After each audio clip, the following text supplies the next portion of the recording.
Hi, I'm Dr. Kevin Mailo, one of the co-hosts of the Physician Empowerment Podcast. At Physician Empowerment, we're dedicated to improving the lives of Canadian physicians personally, professionally, and financially. If you're loving what you're listening to, let us know. We always want to hear your feedback. Connect with us. If you want to go further, we've got outstanding programming both in person and online. So look us up. But regardless, we hope you really enjoy this episode. Hi, everyone. I'm Kevin Mailo, one of the co-founders of Physician Empowerment, and we're bringing another great webinar podcast episode to you. Today, it's going to feature Wing interviewing outstanding tax lawyer Jason Pisesky. And Jason is an associate with KPMG, one of the world's preeminent accounting firms, one of the biggest in the country. And they're going to be talking about tax hacks for busy medical professionals. And this is just the start of how much there is to know. And we are following this up with our Masterclass, where we dive into these topics in a lot of depth. And I think it's important for Canadian physicians to be reminded of the fact that it is not just good enough to play offense, right? We're all out there, we're all earning, and we're all working hard to make those returns in our investment portfolios. But a key part that's often neglected is long-term tax planning. And so this is our introduction to that, because it can be worth hundreds of thousands of dollars over the course of your career, if not millions, depending on where you're at and how you invest. So with that being said, Wing, I'm going to hand it over to you and let you go at it. Sure. Thank you, Kevin. So I'm Wing Lim. I'm a family physician based out of Edmonton, and I'm a co-founder of Physician Empowerment. A lot of you know me, some of you don't.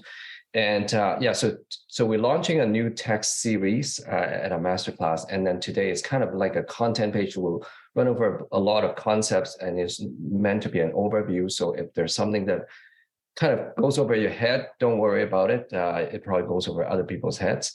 But then instead of lecturing, we thought it's better to do interview, right? And so Jason and I went back quite a bit, and of all places, we met on a dance floor. And so my wife Kitty and I, and Jason and his wife Amy, we were kind of dance classmates. And so it's been a number of years, right, that we knew each other's friends. I liked him right away. He was one of the dance teachers' teacher's pet. The teacher actually said that.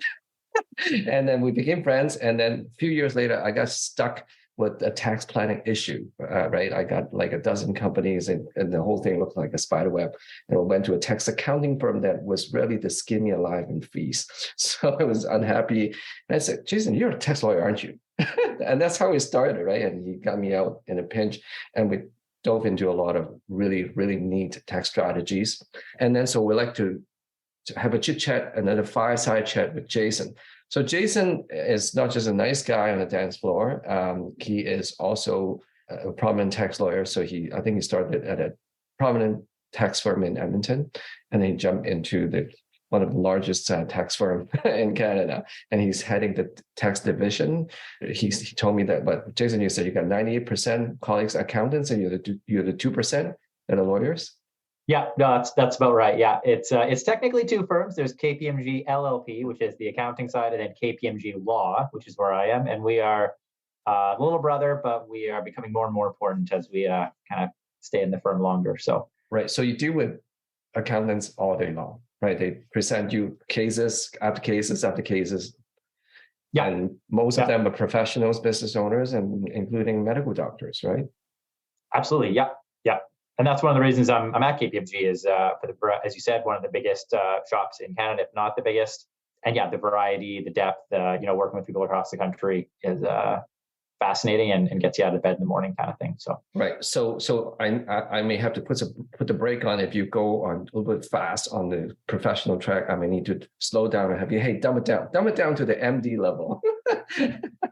Right. I had one thing that we're all idiots outside of our own fields, right? So we're ignorant outside. So we had to learn. We had to learn and have some fun. So hey, we're going to talk about some tax hacks, right? So busy professionals, meaning that we're busy. We're making money, right? We're on a treadmill. We're trading time for money, or trading life energy for money. And at the end of the day, we're in a progressive tax system, unlike where I came from, Hong Kong, which is regressive. And so I think we did the math, the whole lifetime after overhead and tax, maybe we'll only take 1/3 home if we're lucky, right? So that's substantial, right? So let's have some tax hacks for busy medical professionals. And we're not going to be able to cover everything, but Jason and I had a quick chit chat before today. So let's talk about some easy ones, right? I know a lot of people have PCs, a lot of people don't have PCs, right? And so when does it make sense to have a PC? So the tipping point for medical professionals in particular, for everyone who's kind of entitled to a PC, that's lawyers, accountants, dentists, doctors. Normally, when you have a corporation, a lot of people do it for the liability shield, right? Limited liability, I can't be sued if the corporation gets in trouble, generally speaking. Professionals don't get that kind of protection. And so for them, really, it is kind of a purely financial decision of when do I need a PC? And that determinant is when you're no longer spending all of your income. The financial incentive for having a PC is what we call tax deferral, where you get to keep the money in the company, paying corporate tax at a lower rate, and you take out less and spend it, but there's some left behind. If you are early in your stage in your career, or maybe just in a field or a stage of your life where you're not earning excess amounts and you're just spending all your earning, then having a PC won't provide much of an advantage for the professional. So. Yeah, so I'm surprised to hear that, like one of my neighbors who's a specialist and some colleagues, husband and wife, both medical doctors, and 10 years later, 40 years later, their accountant still said that you don't need a PC, right? That's shockingly the money that you left on the table, right? So then how do we do this? Like, should we, not once we earn more than we spend, right? Or we budget in such a way. What do you do? What's the advantage? What's the advantage of the tax deferral? So actually, I'm gonna tag on to what you just said there first about talking to their other advisor, and you actually said in your opening comments too about, we're all only experts in the things that we of course spend years studying. We can't know everything. And actually, one of the first tax hacks I'd like to highlight is like surround yourself with the right people, with people to take these tasks off your hands. I'm sure you can allude to it as well. I know tons of professionals of all those stripes, engineers, dentists, doctors, lawyers, who, every year come June, they're struggling through TurboTax, trying to figure out their own taxes, collecting receipts, pulling their hair out, just praying they don't get audited by the CRA. And same thing on the legal side of looking after their own minute books and trying to record things and keep everything up to date. And that's not a good use of your time, I would argue. You work hard. You've reached a high level of competency in a very specific set of skills. And what is money but the stored value of time and labor that you can spend to get yourself more time? And so, one of the easiest tax hacks is hire people to kind of take some of that off your shoulders to do it correctly. Because, as I always tell people, you pay for it eventually one way or another. You either pay for it a little bit every year, or you wait until you're audited by the CRA, or you start to do a transaction and someone's going to buy your PC and they want to see good minute books and financial records, and you have to go pay someone probably a lot more than what that would have been annually to catch you up and kind of do almost a forensic audit to figure out what have you been doing for the last 20 years. I have no idea, but they want to see good journal entries and general ledgers for all the money that's come and gone from the corporation. And so for many reasons, the simplest tax hack is kind of offload a good portion of the tax work onto someone else who does deal with it on a daily basis. So. Yeah, but with that, there's always this XYZ accountant that doesn't change the lesson plan. I liken it to Mrs. Jones, a fictitious Mrs. Jones that taught Macbeth for 30 years and never changed her lesson plan, right? Like a lot of I have one accountant that I fired because 10 years later I found that I could have done something 10 years. For the past 10 years, I could have saved a ton of money. He never mentioned it, right? Absolutely, and there's no right answer to how do I know if my professional is doing the right thing? And again, hopefully the audience appreciates there's in the medical field, there's different opinions of diagnoses and prescriptions and all these things. And so I think the answer there is, get someone who you do believe in and kind of comes with perhaps good referrals, but there's nothing wrong with getting second opinions maybe every 5 years or 10 years, or when you reach a certain milestone, you get married or you have your first kid. I don't think a professional should be offended if you go out and speak to another one just to pick their brain and see what's out there, especially if, and a lot of people don't know or don't like to think about it, but accounting is very much like the medical field in that you have general practitioners, and then you have expertise in certain areas. So not every accountant is a tax accountant. And so if you have a more of a general, call them a GP accountant, then there's nothing wrong with going out and speaking to a tax accountant or a tax lawyer to pick their brains. But yes, you had asked me about corporations and the benefits of them. So say, you've reached the point where you're earning a certain amount and you're not spending it all. So keeping it in the corporation leads to what I call tax deferral, where you pay a low level of corporate tax, lower than you would pay if you just earned it all personally. So for the first, generally call it 500,000. It depends which province you're in. But generally for the first 500,000, you'll pay a tax rate, again, province dependent, kind of in the range of 12 to 13% or maybe 11 to 15% on that first 500,000 in the company that's left behind after you take salary and dividends. And then after that, it kind of goes up to about, the 23 to 25% range. So, and it doesn't take very much as an individual taxpayer to kind of get up, definitely to get above 13%. Basically, once you're past your personal credit limit, you're kind of into the 25% range. And then, of course, even comparing to the 23%, it doesn't take much to get above that as an individual for every marginal dollar you earn. So that's the benefit there. You build up that pool of income, lower taxed income. Of course, if you take it all out, you pay a tax rate that is meant to approximate had all of the money been earned by the individual. So don't be afraid of, well, what if I am going to, I'm going to be banking an extra $100,000 or $200,000 in my PC, but what if I need it? Then I'm going to take it out and I'm going to pay personal tax and I'm going to be behind the 8 ball. No, generally the system is set up. We call it integration in Canada, where the idea is on the flow through of money, you should end up at the same place as if you'd earned it personally. So all that is to say is when you take the dividends out to recoup the money left behind, you pay a lower rate of tax than you would have if you had just earned a salary on that amount. So the net amount, it's not always perfect, but generally you end up at the same spot if you just kind of flow the money out of the corporation. So you're certainly not penalized for having a corporation, but I do hear stories of professionals all the time. So I have one and I just take all the money out. And so really you're just paying professional fees and accounting bills and these things to keep the corporation running, but you're not getting the benefit of it. So right. So I guess the conventional wisdom is stuff as much in the PC as possible and then pay yourself the least amount and then just invest, right, within the corp. And then you pay the tax when you take it out, when you retire, so to speak, right? So, but is there reason not to just put all the money, all the investments inside the PC? That it may not be wise? Definitely. And so PCs are like any corporation. If the PC gets sued, its assets are subject to potential creditors of the PC. So definitely, it depends, of course, what field you're in and what you feel your risk of, getting sued, malpractice suit are. Obviously higher and in some fields than others. And so in a perfect world, you'd kind of move those investments from the PC earning it into a sister corporation, one that's kind of beside it, or a holdco that's above it. Again, that's province dependent, which structure will work best for you. The idea is you want to kind of strip those assets out to the side. You can do that in a way generally that you shouldn't be paying income tax on it.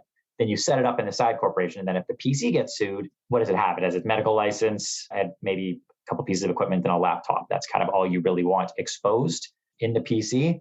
That said, again, without the shield, the professional is usually the same thing as the PC.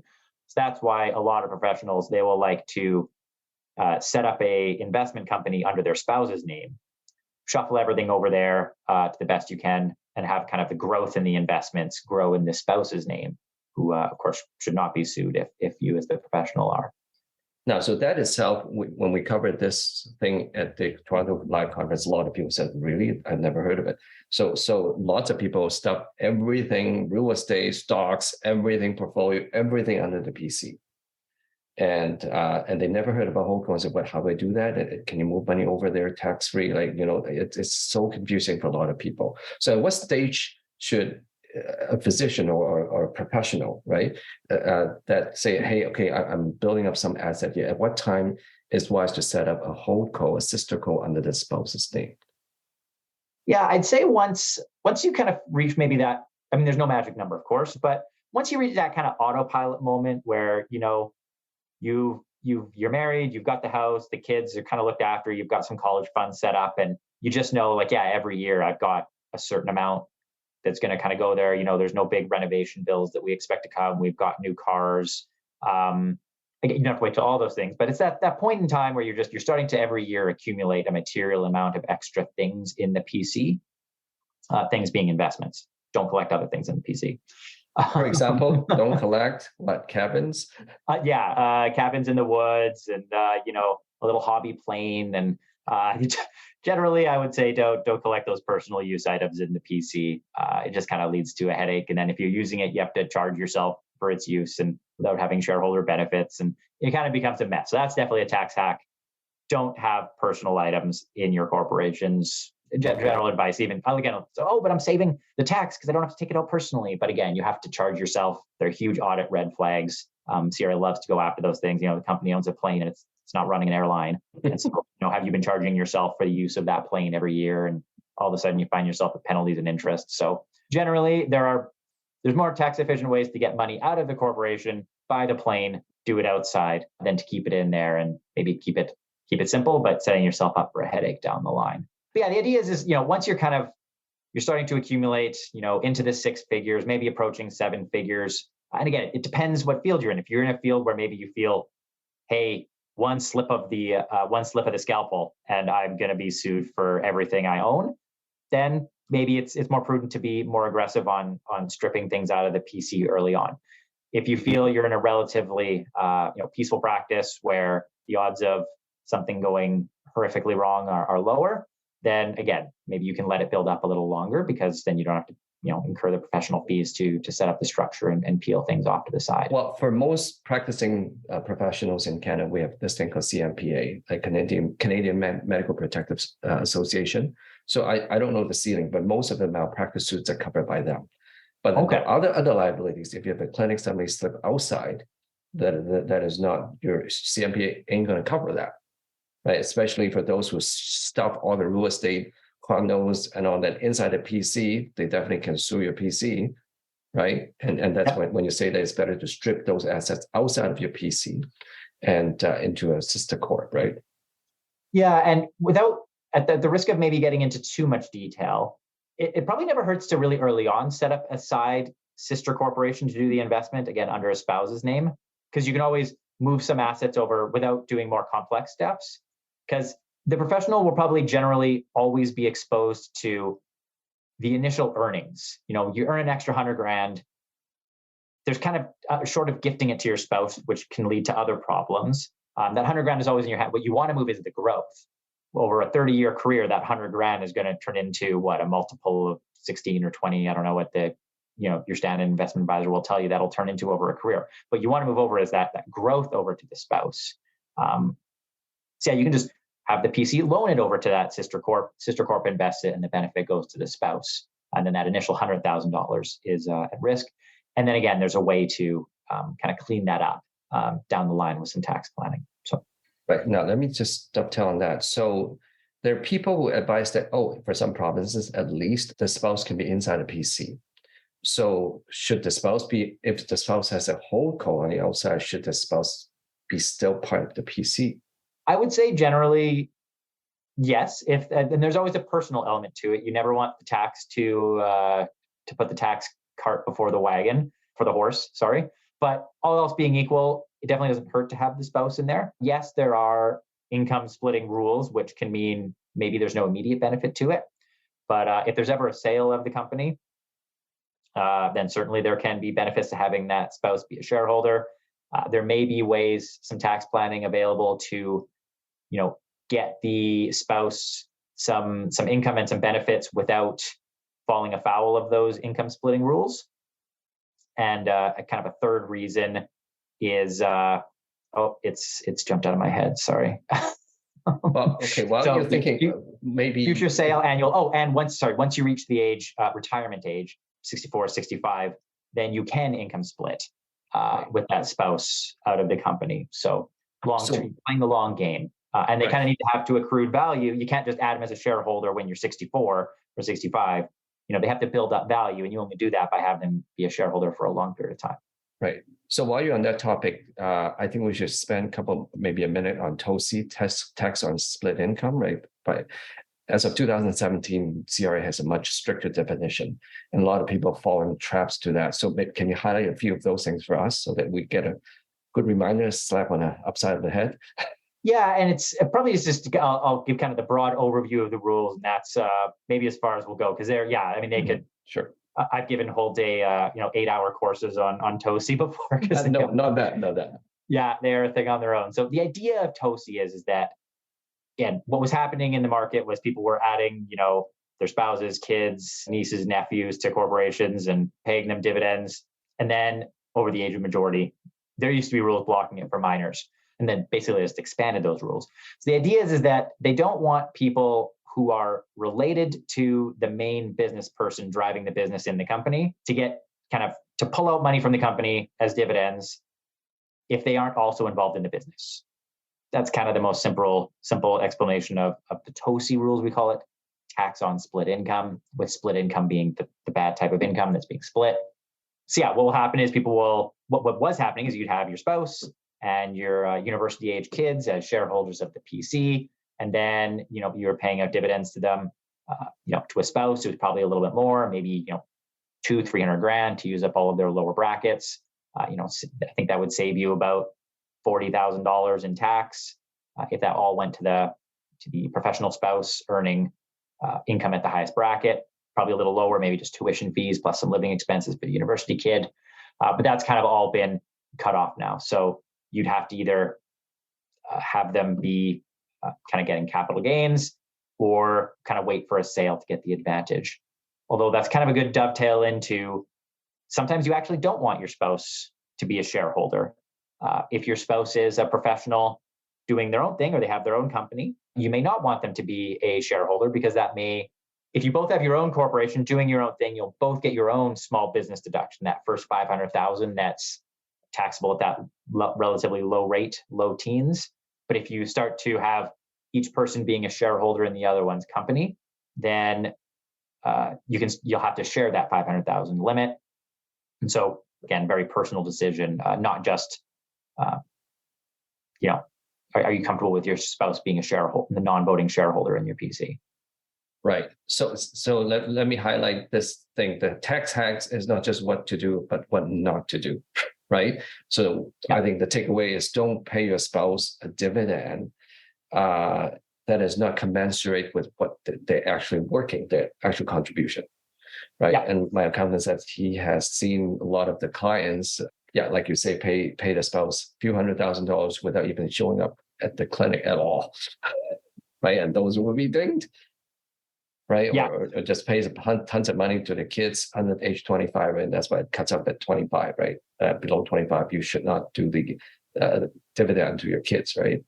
Yeah. And then, but again, tax hacks, salary. You should be able to pay a reasonable salary to your spouse as long as there's some justification for it. If they're doing the bookkeeping, if they're helping doing some of the admin side of the practice, usually accountants will feel comfortable kind of 40, 60,000. And honestly, that soaks up most of the benefit for the income splitting. You don't, again, going up to I think it's like 340, 350,000 to get to the top bracket. Again, 80% of that benefit comes from paying someone, under $100,000 kind of thing, is where all that income splitting benefit comes from, getting their personal tax credit and using the 25% tax bracket instead of up into the high 40s or low 50s. So yeah, salary, it's just subject to a reasonableness test as opposed to the TOSI rules, which are much more explicit and bright line tests that are much easier for them to attack. You also have to, you have to kind of have really good records to feel like, for your accountant to feel comfortable wading into the TOSI realm of dividends and are they justified? Whereas salary, it's a reasonableness test. Your downside is just denial of the deduction in the company. Whereas for TOSI, your downside is kind of high rate income for the individual. And you've already paid the tax in the company because dividends are paid by after-tax money. So you've already given up that. Right. So to recap, so this hack is if you want an income split with your spouse and your kids, then pay them a salary instead of a dividend. Right? Is it? Yes. Basically, Yeah. Find a way to feel like you can fit into the salary rules, which are generally more lenient and well established. There's problem is also TOSI is, you said 2017. There's no court cases on it. There's a million conflicting CRA opinions on it. Whereas the reasonability of deductions for salary and things, tons of cases, really well established rules. They've been around for decades and decades. So yeah, we know how to guide you through those rules a lot better. Right on. So maybe you don't want to be the first person in Canada to go to court on the TOSI rules. Don't want to be the famous one. That's a tax act. Don't try to not be the first person in court on a specific issue. Right. Have your name on the state versus you case. Yeah. Be referenced as that case going forward forever. Right. Yeah. No. Maybe it's great if it works. It's great if it works. Then you're known as that case becomes your calling card. But right. Let's pivot a little bit to talk about, since we're on the topic of salary versus dividend, T4 versus T5, right? So there are a lot of strategies, right? Some are conflicting. Some say, okay, do nothing but T5, right? Do draw dividend. But then there's some strategies like RSP and IPPs, you need a T4 to build a root. So can you highlight T4 versus T5 salary versus dividends? What's the pros and cons? Yeah, and so this is a great one where kind of circling back to that hack about, again, having someone to help explain this to you every year, because it will be an annual decision, especially if you're sending some T4, i.e. salary income to a spouse. Again, figuring out what the right mix is for your family. So as I said at one point, kind of that concept of integration in Canada, where the government wants you to be indifferent for earning that dollar through the corporation or personally. So if you earn $100,000 in the PC and you pay $100,000 salary, well, you get a deduction in the company for $100,000, and then the person pays the personal tax. Dividend, you earn $100,000, the company pays corporate tax on it, and then it uses the residual and pays a dividend, and you kind of end up at the same spot. So the big one is for T4 income, you're going to be subject to CPP. There's a related party exception for EI. There's not for CPP, so you're going to have to pay the employer and personal half of the CPP. So that's just a kind of a little bit of leakage, tax leakage. At the same time, you do gain access to, the RRSP, the individual pension plan, IPP. I believe that's going to be talked about in a later webinar, Wing. Mm-hmm. So I won't dive into that. Plus, it's again, you get a whole day course on IPPs if you so wish, and all the modeling that goes into those. So it's a personal decision. It's an annual decision. There's no right answer to, I can't tell you, you always take this. I think it depends on what you value. Some people really value RRSPs and IPPs and building up those kind of after-tax pools that they'll take out later in retirement. Some people would say, you know what, I want all my money tax paid. I want to know I can access it at any point in time. And that's what they value. And so, but there are definitely things to consider, and it's not I'll just do this one because someone told me to do that one. It warrants consideration every year. Yeah. Right on. Okay, so let's move over to a couple more topics or strategies. So what about this trust, family trust and whatnot? Right? We're thinking about retirement, right? Or upon death, all the corporate assets would be deemed disposed, right? So, and it may not be free from liabilities. So what about trust, family trust? Is there still a place in it? Because the government was trying to castrate it as of 2017. Absolutely. Trusts were definitely one of the things targeted in those 2017 new anti-income splitting rules. That said, I still think there's a strong place for them in kind of a well-rounded high net worth family plan. I am in the process of settling a handful of them, and I do tens of them every year. I help people set them up because they absolutely do. As with a lot of things, you don't always want, again, tax to drive the conversation. So trusts are great. They do offer, again, another layer of creditor protection. They allow you to introduce people to the ownership structure without actually giving them direct legal rights over shares, which may lead to oppression remedies in court and entitlement to financial statements and rights to vote on certain things, even if they're non-voting shares. You kind of cut all that out with the trust. And you also don't have to, they're kind of maybe shareholders when they're through the trust, right? Maybe they'll get a dividend, maybe they won't. Maybe you'll transfer shares out of the trust to them, maybe you won't. So that flexibility is what a lot of people are interested in the trust. The two big ones for tax are, again, flowing dividends out, generally not going to lead to much tax advantage in a trust. The big ones are a potential sale. Like, might we be able to sell in the future? Then the capital gains deduction, that's the tax sheltered, almost $1 million right now. You might be able to access the beneficiaries of the trust's capital gains deductions and shelter several millions of dollars using those. You may also be able to do some planning with the trust to flow out some type of income. Generally involves more steps, a lot of prep work involved, but there can be advantages to that. And then you also have the advantage to, in the future, transfer shares to the individuals. We talk about this a lot in some other industries. Farming is a big one where, okay, you now know who the farming kids are. You can transfer shares to them. Probably not as pertinent, that one, for medical professionals, but at the same time, a family trust can help you avoid some estate tax, depending on when the family trust is put in your life. Of course, when an individual dies, they're deemed to dispose of all their capital property, which can result in a capital gain. The family trust outlives the kind of creator's death, and so that can be avoided depending on when the family trust is put into place. So there's lots of advantages, many of them non-tax, many of them tax. So, and again, it depends which province you're in too, and who's allowed to be a beneficiary of a trust. So very personalized decision. Right. So trusts are definitely a very valid tool, right? It has to be customized to your needs. But then I think most are only 21 years lifespan of a trust. So a trust can live, they can outlive 21 years. And so I think BC has a hard 80-year rule maximum. Many of the other provinces, again, it's 21 years past the everyone who's kind of involved in the trust, be them the creator, the trustee, or the beneficiary. So that can be, if your longest lived person is 1 year old and they live to 90, you get another 111 years kind of is how long a trust. For tax purposes, so I said that rule of, hey, when you die, you're deemed to dispose of all your property. Parliament wised up pretty quickly to the fact that, well, trusts, they could live for 100 years. We don't like that. And so they decided on 21 years, which is, about the span of a generation. Maybe not so much when families are getting created a little bit later in life now.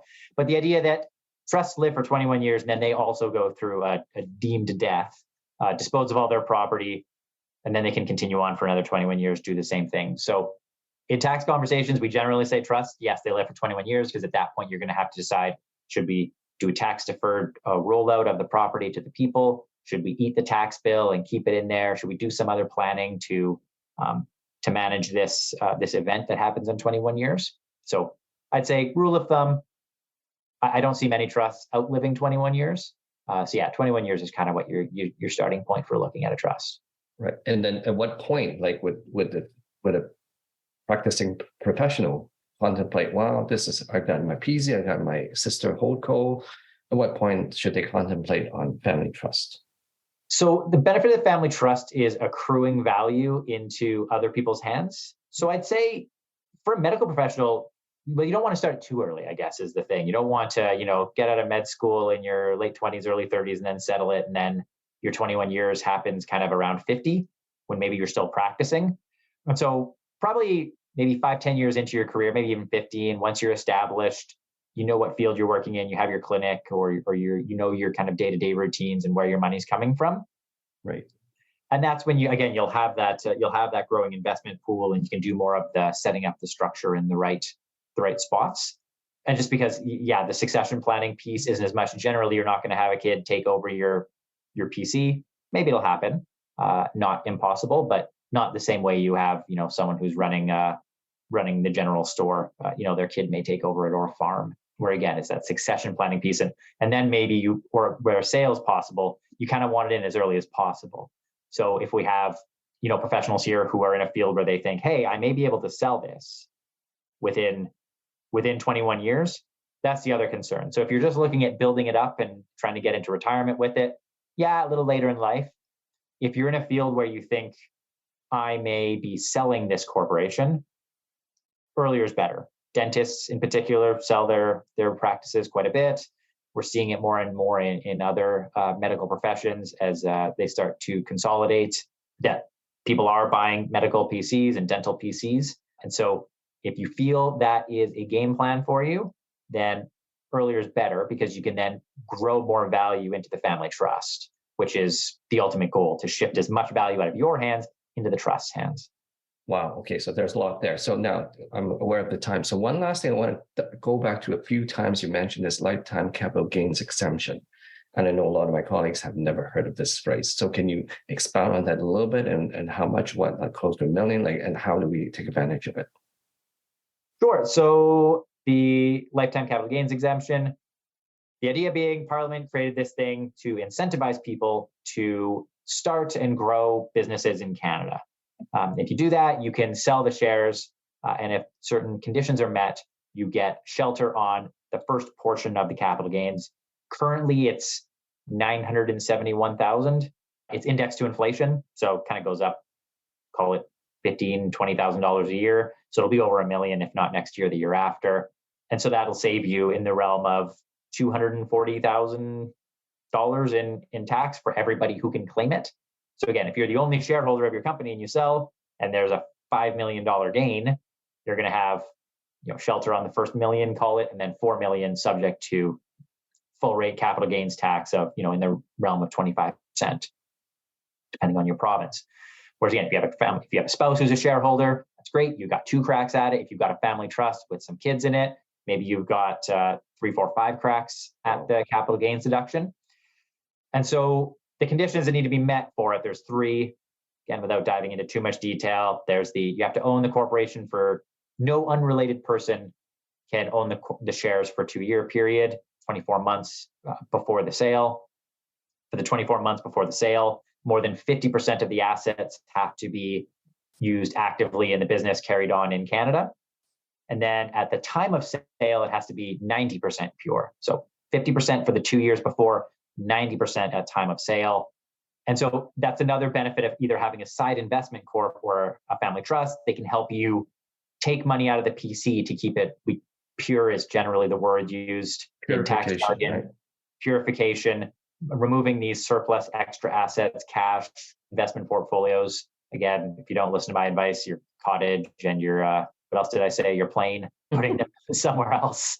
So that when time of sale comes, you don't have to do a bunch of extra steps. You're already pure. You're good on that 50% test. I have seen people skating very close to the 50% test. And it kind of comes down to, what was that investment worth on that date? Okay, we're good. We're good on the 50% test. You don't want that stress. So moving the assets somewhere else helps you meet those tests. And then, you get that big benefit if you get the sale, which again, I think is becoming more and more common. So. Yeah, I think the take-home message is you got to think of this ahead of time, because I have friends who got caught or partners got caught. They want to retire this year. They have a sale. They're lucky enough, somebody would buy them out. Oh, they didn't purify the 90-10 rule, right? And they didn't do the 50-50 route, T minus 24 months, right? They didn't do it. So they kiss that money away, right? That tax exemption, right? So, yeah.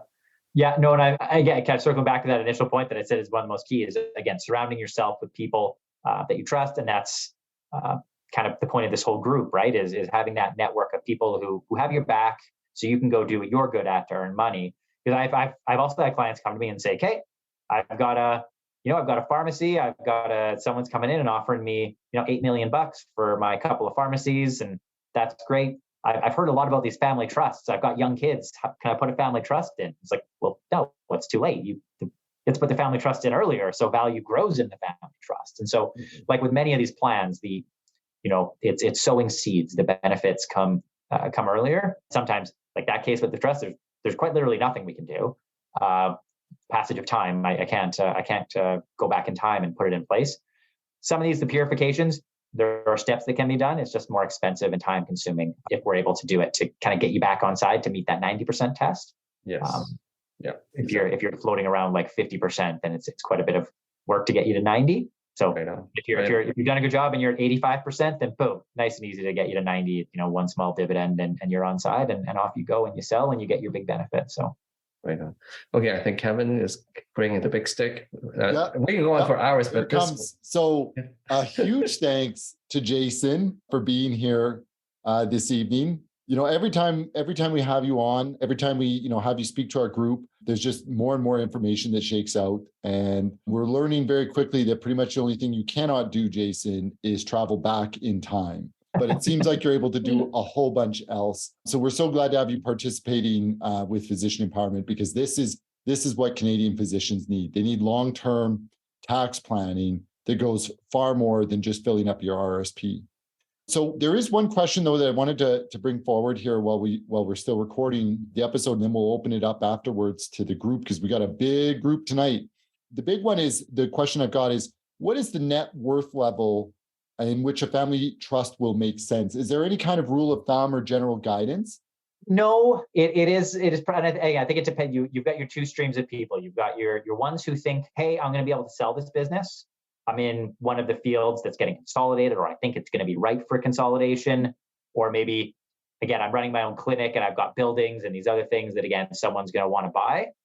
Then early is better. As soon as you can kind of viably see, like, yeah, I'm on a good trajectory here. Things are established. I've got my necessities looked after. That's when the family trust, I think, makes sense. As long as the sale is within 21 years, is kind of what you're looking for. Beyond that, if you're looking for more of the kind of family management, succession planning tool, again, the goal is to shift as much money into the trust as you can, because you can always pull money out of the trust yourself too. Well, depends which province you're in and yada, yada. Some of them, the only beneficiary of the trust can be children. And so again, that needs to be something you're prepared for. If you're in a province where the rule is only children, you have to make sure that you've left enough shares in your hand that you'll continue to be able to pull out dividends and accrue value. So unfortunately, no direct rule of thumb. It is how am I going to use this? Who are my beneficiaries? How many kids do I have? Do I have no kids? What are the rules in my province around who's allowed to be in this trust? Can I have companies be our beneficiaries? If you're in a province where corporations are allowed to be shareholders of a PC or of a trust, yeah, you're golden. That's awesome. Some of them are extremely restrictive. So I think I'll draw a line for you. And if you think you're going to sell within 21 years, you're a great candidate, almost no matter what your net worth is. Past that, it's quite a hodgepodge, and you kind of have to sit down and really hash out what the next 21 years look like for you. Okay, so there's a lot there. There's a reason why you're working full-time navigating the tax system, and we're very grateful. Thank you for your time. For anybody that's struggling with this, because it felt like drinking from the fire hose for me tonight, by all means, reach out to us, because this is what we're doing in the masterclass. We are breaking down all of these topics, and we're starting our next tax series coming up next month. But everything's recorded, and you have access to our faculty. You have access to Wing for sort of one-on-one discussions. So with that being said, I think we're going to wrap it up. Wing, do you have any closing comments? Well, I'm going to say that there are certainly things you should not do with DIY. If you do DIY, you do DIY. You do yourself in. So tax is just one of those. People take time off work and do their own books. Like, how smart is that, right? But then, yeah, so we're here to empower you, right? It's peer-to-peer empowerment, empower you to ask smarter questions, to ask your advisors smarter questions, and get smarter advisors for some people, right? If you have outgrown your advisors. And like Jason says, it doesn't hurt to have a second opinion. Right. And so, yeah, so a little plug is in a couple of weeks' time, we'll start a masterclass series for those of you enrolled. So we'll have faculty members teach this third year of masterclass. So first year, Kevin taught, second year, I taught, third year, I co-teach with the faculty member like Jason, all the other high-level professionals that came and worked with us. Yeah, so, and I would love to see all of you at masterclass if we can, right? And then we'll break down in different topics, and then we'll spend a few months doing that, and then we'll do some case studies. So awesome. Thank you again. Thank you so much for listening to the Physician Empowerment Podcast. If you're ready to take those next steps in transforming your practice, finances, or personal well-being, then come and join us at physempowerment.ca, PHYS empowerment.ca, to learn more about how we can help. If today's episode resonated with you, I'd really appreciate it if you would share our podcast with a colleague or friend, and head over to Apple Podcasts to give us a 5-star rating and review. If you've got feedback, questions, or suggestions for future episode topics, we'd love to hear from you. If you want to join us and be interviewed and share some of your story, we'd absolutely love that as well. please send me an email at kmilo@phisempowerment.ca. Thank you again for listening.